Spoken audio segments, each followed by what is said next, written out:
Welcome to all final year MCOM students to the online class on the subject called RIM. Now, you know the full form of RIM, Risk and Insurance Management. Well, my dear students, in today's class, we will discuss about Insurance Ombudsman Act 2017. Ombudsman Act was passed in the year 2017 to protect the insurance policy holders and the public. Well, I'll share the PPT now.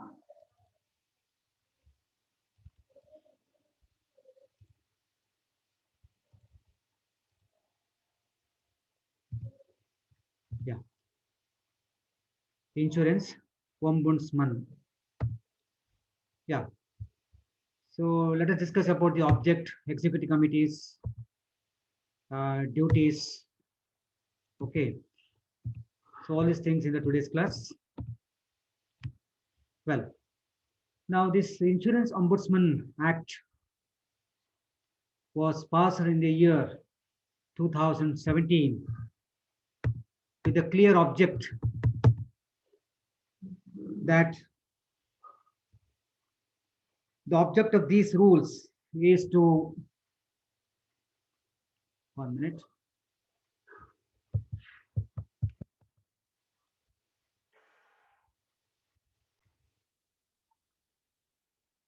Yeah, the object of these rules is to resolve all complaints of all personal lines of insurance, group insurance policies, policies issued to sole proprietorship and micro enterprises on the part of the insurance companies and their agents and intermediaries in a cost effective and impartial manner.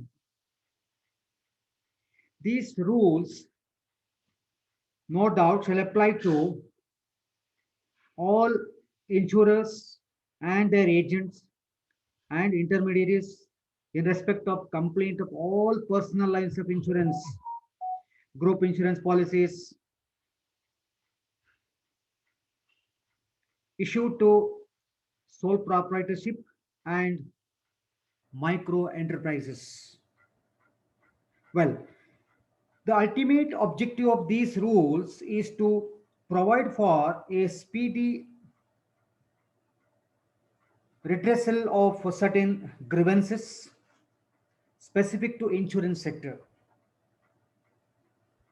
This is an alternative dispute resolution mechanism which is managed by insurance companies to solve the disputes arising within the insurance industry.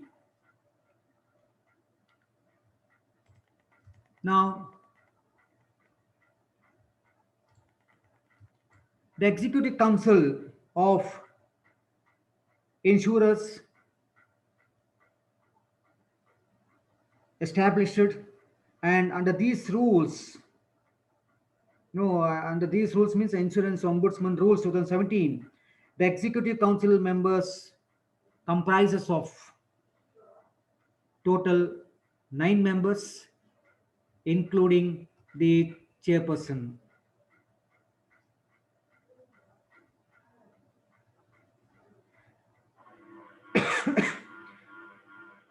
The Executive Council of Insurance shall comprise of 9 members, including the chairperson. Members of the Executive Council of Insurers includes 2 persons representing life insurance to be nominated by Life Insurance Council.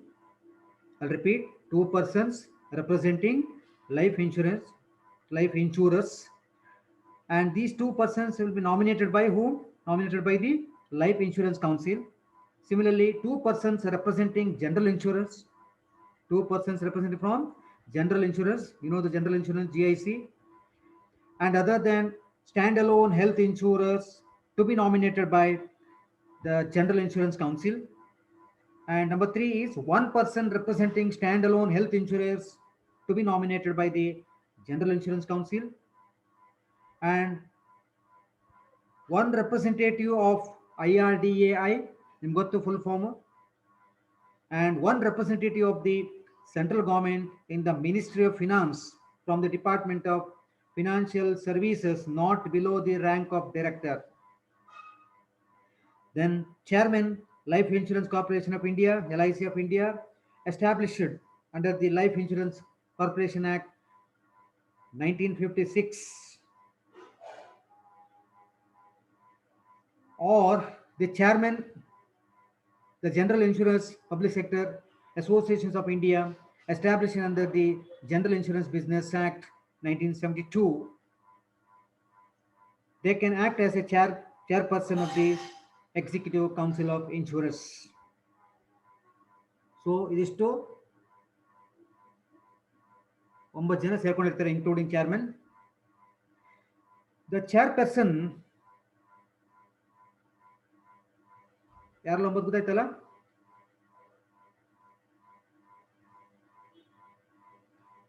The chairperson of the Executive Council of Insurers shall be either the chairman of the LIC of India or the chairman of the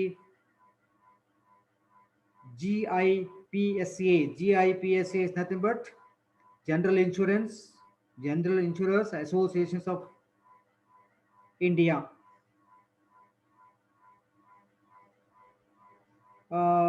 By rotations, actually, by rotations. So chairperson of the Executive Council of Insurers shall be either the chairman of the LIC of India or the chairman of the GIPSA by rotation.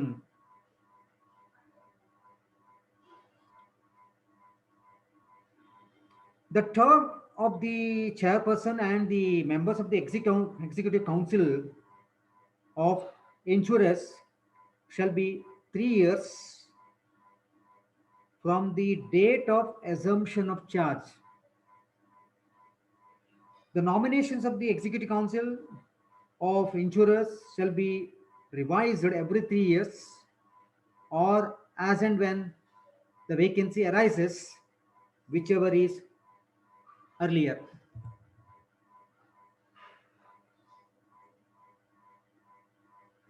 The member of the Executive Council of Insurers shall not be eligible for the renomination for a period of 3 years from the date he ceases to be a member, which means this is not applicable to IRDA representative, central government representative, and LIC and GIPSA representative. ಉಳಿದವರಿಗೆ apply ಆಗುತ್ತೆ ಇದು. Other than the IRDA representative, other than the central government representative and LIC and GIPSA representative, ಉಳಿದವರಿಗೆ apply ಆಗುತ್ತೆ. ಏನಂತ? A member of the Executive Council of Insurers shall not be eligible for re-nomination for a period of 3 years from the date he ceases to be a member. Membership ಅನ್ನು cancel ಮಾಡ್ತಾರಲ್ಲ, seize ಮಾಡ್ತಾರಲ್ಲ. Okay. Now come to the functions of the Executive Council.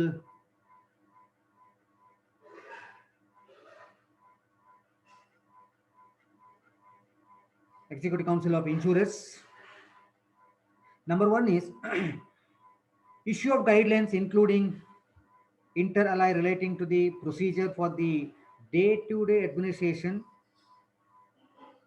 secretariat staffing, secretariat administrative infrastructure, and such other related aspects of the functioning of insurance ombudsman system.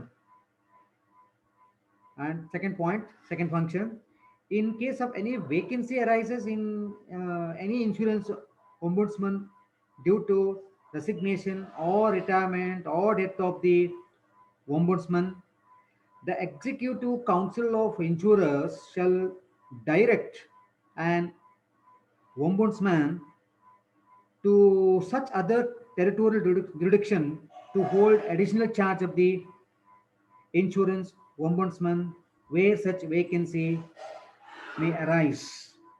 And the last function, that is third function, is the Executive Council of Insurers may constitute such committees and as and when deemed necessary obtain the assistance of outside expertise for preparing the guidelines, so they can take the external expert help also. Now, come to the establishment of ombudsman office, ombudsman offices, and process of process of selection of insurance ombudsman. There shall be established such member of insurance ombudsman for such territorial jurisdiction as the executive council of insurance may specify for discharging the duties and functions prescribed under the insurance ombudsman rules 2017. And ombudsman shall be selected from the among the persons having the experience of the insurance industry, civil service, administrative service, or judicial service. An ombudsman shall be selected by a selection committee comprising of A. Chairman of the IRDA, who shall be the chairman of the selection committee, and B. One representative each of the Life Insurance Council and the General Insurance Council and from the Executive Council of Insurance members. And the last one, C. A representative of the Government of India not below the rank of the Joint Secretary or equivalent in the Ministry of Finance from the Department of Financial Services as member.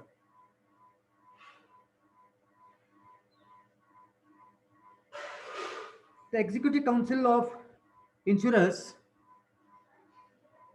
shall prepare a panel through an open process by inviting the application from among the eligible candidates, and the selection process shall be in accordance with the selection criteria finalized by the Executive Council of Insurers with the approval of the central government in the Ministry of Finance. An ombudsman shall be appointed after satisfactory vigilance clearance from the immediate previous employer and medical fitness report from an authorized doctor.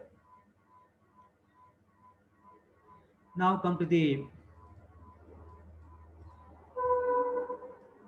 term of office of insurance ombudsman. An insurance ombudsman is appointed for a term of 3 years. However, no person can continue as insurance ombudsman after he or she has attained 65 years of age. Then come to the remuneration part.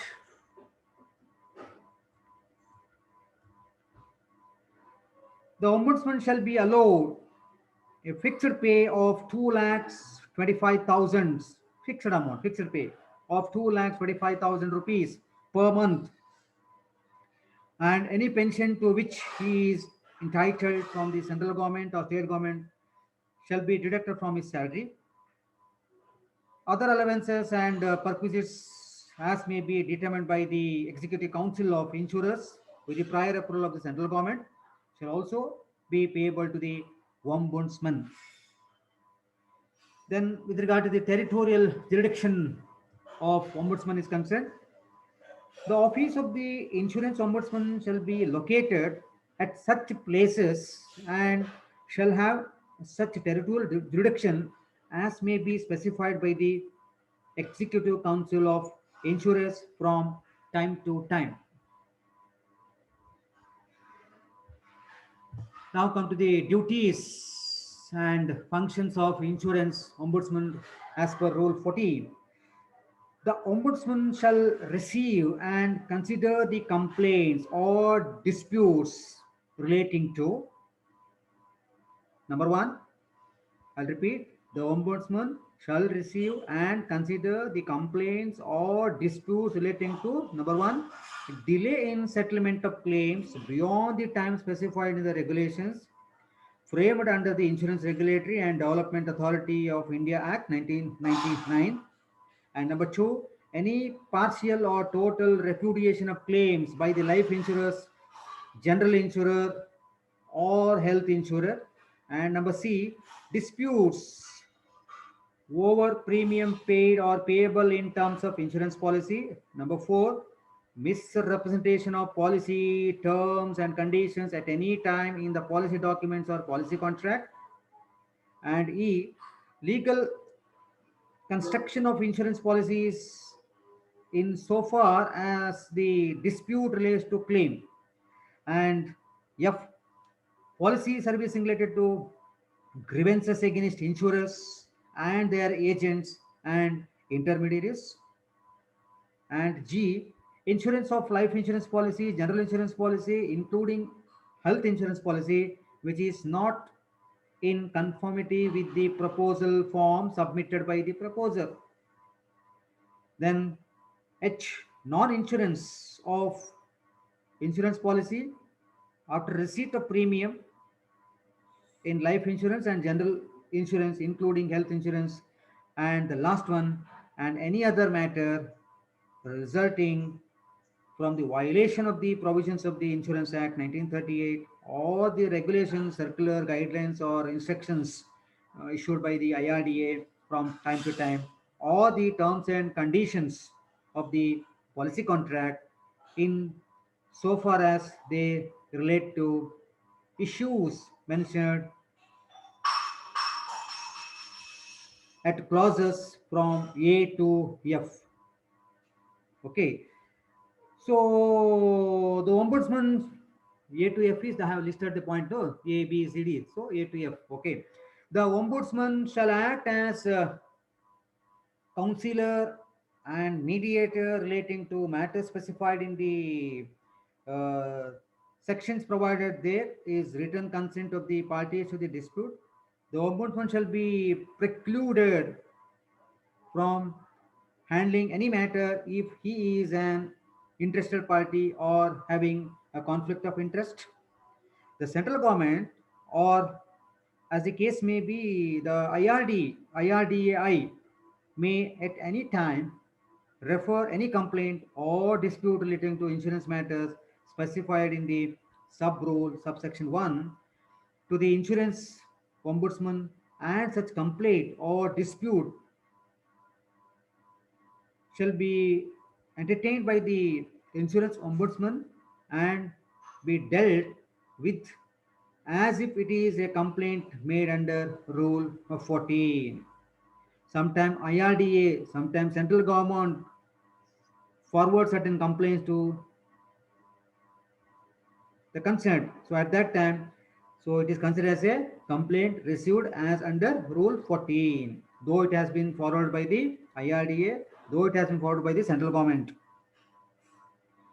Okay, now come to the procedure. Procedure before ombudsman. Point A, any person who has a grievance against an insurer may himself or through his legal heirs, nominees, assignee, make a complaint in writing to the insurance ombudsman within whose territorial jurisdiction the branch or office of the insurer complained against, or the residence address or place of residence of the complaint is located.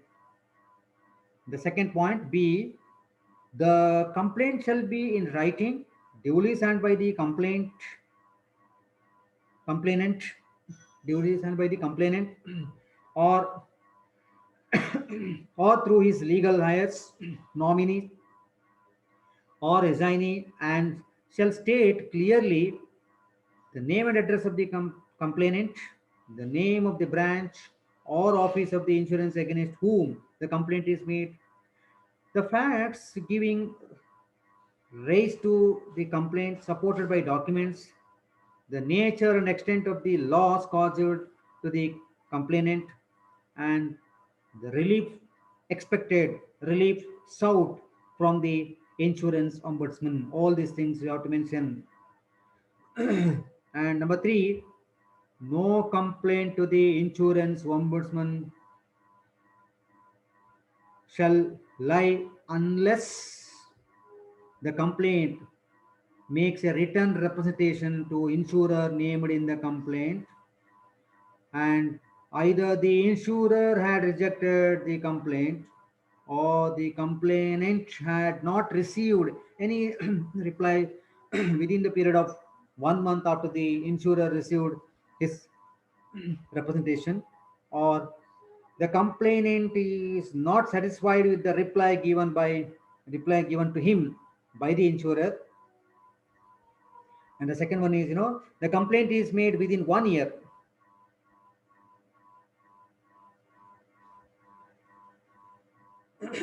After the order of the insurer rejecting the representation is received, or after receipt of the decision of the insurer which is not to the satisfaction of the complaint, after expiry a period of 1 month from the date of sending the written representation to the insurer, if the insurer named fails to furnish reply to the complaint, so the ombudsman shall be empowered to condone the delay in such cases as he may consider necessary after calling for objections of the insurer against the proposed condonation, and after recording the reasons for the condoning the delay, and in case the delay is condoned, the date of condonation of delay shall be deemed to be the date of filing of the complaint for further proceedings under these rules. Now come to the proceedings before the ombudsman. The ombudsman may, if he deems fit, allow the complaint to adopt a procedure other than the under sub rule 1 or sub rule 2 of rule 14 for making a complaint after notifying the parties to the dispute. During the course of proceedings before him, the ombudsman has the certain powers. Like now, there are two different there are two different powers. Number one is the ombudsman shall have the power to ask the parties concerned for additional documents in supporting of their respective contentions. Contention is nothing but arguments, and wherever considered necessary, collect the factual information relating to the dispute available with the insurer, and may make available such information to the parties concerned. And the second one is the ombudsman may obtain the opinion of professional experts if the disposal of a case warrant disposal of a case warrants it. So he may take a expert opinion also. The ombudsman shall dispose of a complaint after giving the parties to the dispute of reasonable opportunity of being heard. Now come to the decisions.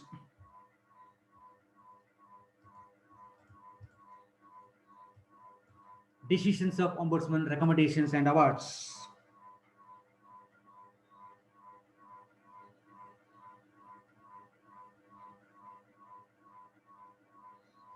So your decisions of ombudsman consisting of one is recommendation, the second one is award. Okay. Now take a recommendation made by the insurance ombudsman, where a complaint is settled through a mediation. The ombudsman shall make a recommendation which it thinks fair in the circumstances of the case within 1 month of the date of the receipt of mutual written consent for such mediation, and the copies of the recommendations shall be sent to the complainant and the insurer concerned. If the recommendations of the ombudsman is acceptable to the complainant, he shall send a communication in writing within 15 days of receipt of the recommendation, stating clearly that he accepts the settlement as full and final.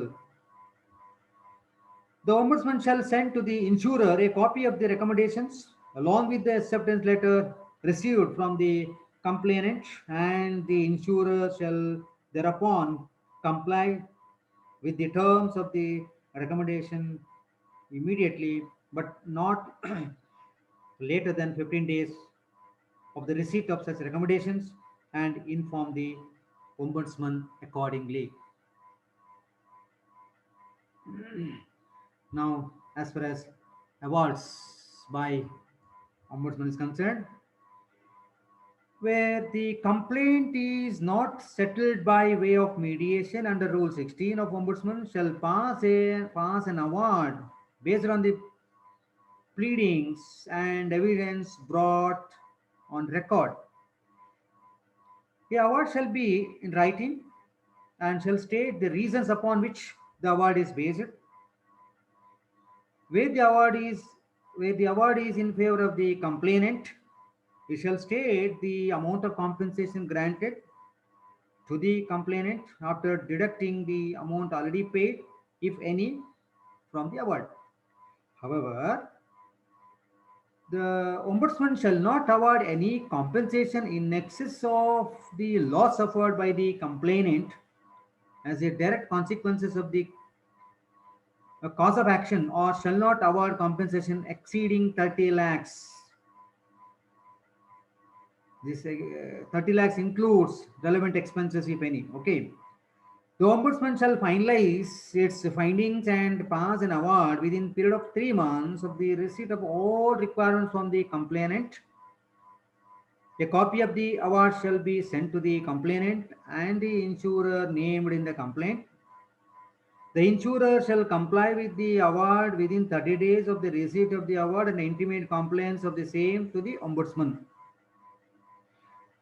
The complainant shall be entitled to such interest at a rate per annum as specified in the regulation framed under the Insurance Regulatory and Development Authority of India Act 1999 from the date of claim out to have been settled under the regulations till the date of payment of the amount awarded by the Ombudsman. The award of insurance ombudsman, no doubt, shall be binding on the insurers. Well, now with regard to of annual report on ombudsman activities is concerned, the ombudsman shall prepare an annual report detailing the activities undertaken during the previous financial year under their jurisdictions, statement of accounts, and any other relevant information, and submitting to the Executive Council of Insurers with a copy to the IRDAI by the 30th June of every year. 30th June every year. The Executive Council of Insurance shall, on receipt of the annual report of all insurance ombudsmen, furnish a report containing a general review of the activities of insurance ombudsman during the preceding financial years, and such other information as it may consider necessary to the central government and to the IRDAI anytime after 30th June, but not not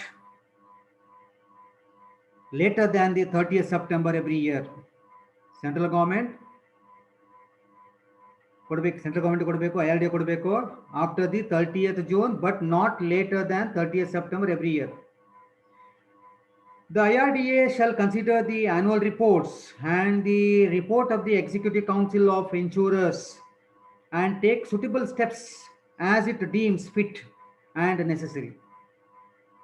So this is all with regard to the annual report. Now come to the advisory committee.